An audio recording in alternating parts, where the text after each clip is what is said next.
Punto Aduanero, tu canal donde hablamos de aduana y comercio exterior. En el día de hoy vamos a hablar sobre los ilícitos aduaneros.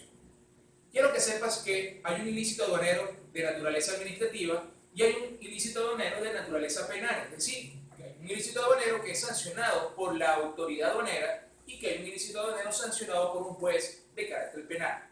Evidentemente ya nos estamos dando cuenta que uno es mucho más grave que el otro, porque el hecho de ser sancionado por una autoridad penal o por un órgano penal puede conllevar a la privativa de libertad, situación que nunca va a pasar cuando ese ilícito aduanero es sancionado por un órgano de naturaleza administrativa. Para poder distinguir uno del otro, lo primero que tenemos que verificar es determinar si la mercancía fue sometida o no a la intervención de la autoridad aduanera. Cuando nosotros observamos que la mercancía fue sometida a la intervención de la autoridad aduanera y es la autoridad aduanera o la aduana dentro de su revisión y de sus controles quien detecta un hecho irregular o una situación ilícita, es la que de manera directa va a aplicar una sanción por el hecho de que estuvo conociendo de manera directa el transcurso de un procedimiento para el desaduanamiento de una mercancía.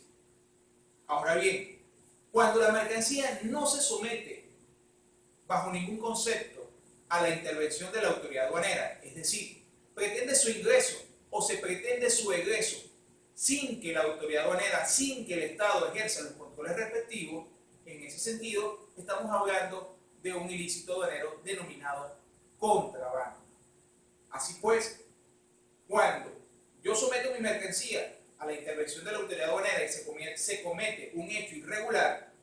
en ese caso vamos a hablar de un ilícito de naturaleza administrativa llamada infracción. Y cuando la mercancía ingresa o egresa del país sin la intervención de la autoridad aduanera, allí estamos hablando de un ilícito de naturaleza penal que será sancionado por un órgano del Poder Judicial, en este caso por un juez penal, y ese ilícito lo vamos a denominar contrabando.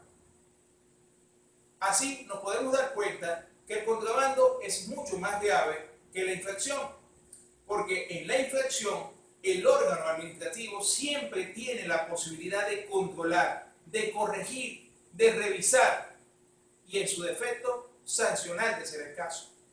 Pero cuando nos encontramos con una situación de contrabando, la situación va a cambiar, las circunstancias son distintas, porque el hecho de que el Estado no intervenga, estamos hablando de una situación de intensidad dañina para la sociedad, porque son mercancías que no se están sometiendo a los controles sanitarios, son mercancías que no se están sometiendo a los controles específicos de seguridad, de situaciones relativas a la legitimación de capitales, no se están sometiendo tampoco a los controles referentes a las sustancias estupefacientes y psicotrópicas, y por supuesto se está causando un daño sensible a la economía nacional y se están dejando de percibir los tributos correspondientes en el caso de las importaciones. Así vemos que el contrabando, por esa situación de daño social mucho más grave que pueda generar, tiene una naturaleza penal y por eso quien comete un contrabando pudiera ser privado de su libertad, además de las sanciones pecuniarias y las sanciones de comiso que pueda tener la mercancía en ese caso. Cuestión que nunca va a suceder cuando nos encontramos ante una infracción administrativa, donde una pena pecuniaria o un comiso de la mercancía no conllevará nunca a la privativa de libertad de aquella persona que se convierta en un infractor. Entonces, no olvidemos, los ilícitos aduaneros son infracción y son el contrabando. Si te gustó el video, dale like, no olvides de suscribirte.